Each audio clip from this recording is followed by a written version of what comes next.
नमस्कार दोस्तों, राधे राधे। दोस्तों, आज हम आपको सुनाने जा रहे हैं माघ मास महात्म्य का 16वां अध्याय। दोस्तों, यदि आप हमारे चैनल पर पहली बार आए हैं तो कृपया हमारे चैनल को सब्सक्राइब कर लें और बेल आइकन की बटन को प्रेस करें, जिससे आने वाले वीडियो आप तक सबसे पहले पहुंच सके। तो दोस्तों, कथा को प्रारंभ करते हैं। कार्तवीर कहने लगा कि हे भगवान, वह राक्षस कौन था और कांचन मालिनी कौन थी?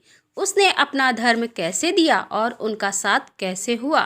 हे ऋषि, अत्रि ऋषि की संतानों के शूर, यह कथा सुनाकर मेरा कौतूहल दूर कीजिए।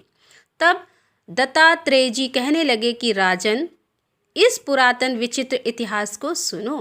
कांचन मालिनी नाम की एक सुंदर अप्सरा थी, जो माघ मास में प्रयाग में स्नान करके कैलाश पर जा रही थी। तब उसको मार्ग में जाते हुए हिमालय के कुंज से एक घीर राक्षस ने देखा।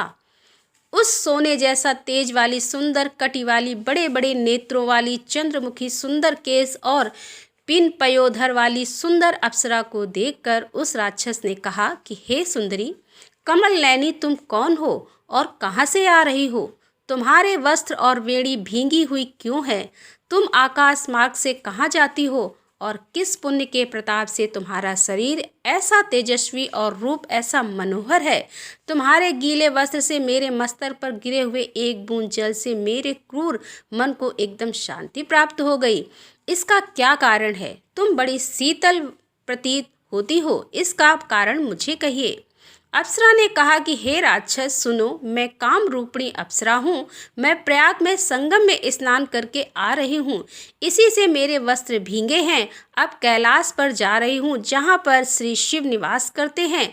त्रिवेणी के जल से मेरी सब क्रूरता दूर हो गई, जिसके पुण्य के प्रभाव से मैं इतनी सुंदर और पार्वती जी की प्रिय सखी हूँ। जो आश्चर्य देने वाला उदाहरण मुझसे ब्रह्मा जी ने कहा था, सो सुनो। मैं कलिंग देश के राजा की वेश्या थी।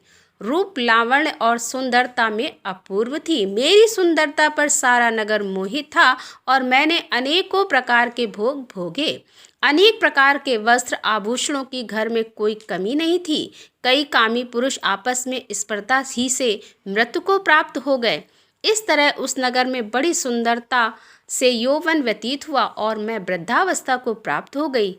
तब मेरे मन में विचार उत्पन्न हुआ कि मैंने अपनी सारी आयु पापों में व्यतीत कर दी। धर्म का कोई कार्य, दान, तप, यज्ञ आदि नहीं किया।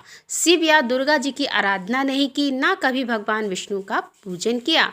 इस प्रकार अशांत चित्त से मैंने एक ब्राह्मण की शरण ली, जो वेदों का ज्ञाता और ब्रह्मनिष्ठ था। मैंने उनसे पूछा कि मेरा उद्धार किस प्रकार हो सकता है। महाराज, साधु सज्जन अच्छे और बुरे सभी पर दया करते हैं, इसीलिए मुझ दीन पर भी कृपा करके मुझ कीचड़ में डूबी हुई को पकड़कर उबारिए। क्षीर सागर क्या हंस को ही दूध देता है, बतख को नहीं देता? तब वह ब्राह्मण राजा का पुरोहित इन सब बातों को सुनकर मुझ पर दया करके कहने लगा कि तू ब्रह्मा के क्षेत्र में जाकर माघ मास में त्रिवेणी संगम में स्नान कर, परंतु मन में अशुभ क्रिया का विचार नहीं करना। पापों के नाश के लिए महर्षियों ने तीर्थ स्थान से अधिक और कोई प्रायश्चित नहीं बतलाया है। प्रयाग में स्नान करने से तू अवश्य पवित्र होकर स्वर्ग को जाएगी। हे भाविनी, पुराने समय में गौतम ऋषि की स्त्री को देखकर इंद्र ने काम के वशीभूत होकर कपट वेश में उससे भोग किया था। इसीलिए ऋषि द्वारा शाप दिया गया और उसका शरीर अत्यंत लज्जा युक्त हजारों भागों वाला हो गया। तब इंद्र नीचे मुँह करके अपने पाप कर्म की बुराई कराने लगा। मेरु पर्वत के शिखर पर स्वच्छ जल वाले सरोवर पर एक स्वर्ण कमल से भरे हुए कोटर में घुस गया और अपने पाप को धिक्कारता हुआ कामदेव की बुराई करने लगा कि यह सब पापों का मूल है। इसके ही वशीभूत होकर मनुष्य नरक में जाते हैं और अपने धर्म, कीर्ति, यश और धैर्य का नाश करते हैं। इंद्र ऐसा सोच रहा था कि इंद्र के बिना सारा देवलोक शोभाहीन हो गया। तब देवता, गंधर्व, किन्नर, लोकपाल इंद्राणी के सहित बृहस्पति जाकर पूछने लगे कि महाराज, इंद्र के न रहने से स्वर्ग ऐसा शोभाहीन हो गया है जैसे सतपुत्र के बिना श्रेष्ठ कुल। इसलिए स्वर्ग की शोभा के लिए कोई क्रिया सोचिए। इस विषय में देर नहीं लगानी चाहिए। तब बृहस्पति जी कहने लगे कि इंद्र ने बिना सोचे विचारे जो कर्म किया उसका फल भोग रहा है, सो वह कहाँ है? मैं यह सब जानता हूँ। फिर गुरुजी ने सबको साथ लेकर स्वर्ण कमलों से युक्त बड़े सरोवर में इंद्र को देखा, जिसका मुख मलिन और आंखें बंद थी। तब इंद्र ने बृहस्पति जी के चरणों को पकड़कर कहा कि इस पाप से उद्धार करके आप मेरी रक्षा कीजिए। तब बृहस्पति जी ने इंद्र से कहा कि प्रयाग में स्नान करने से ही तुम पाप मुक्त हो जाओगे।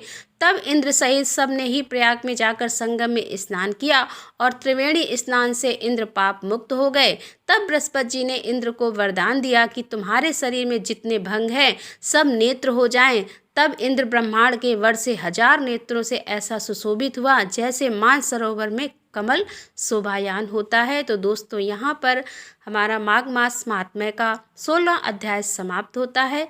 मिलते हैं अगले अध्याय के साथ, तब तक के लिए राधे राधे।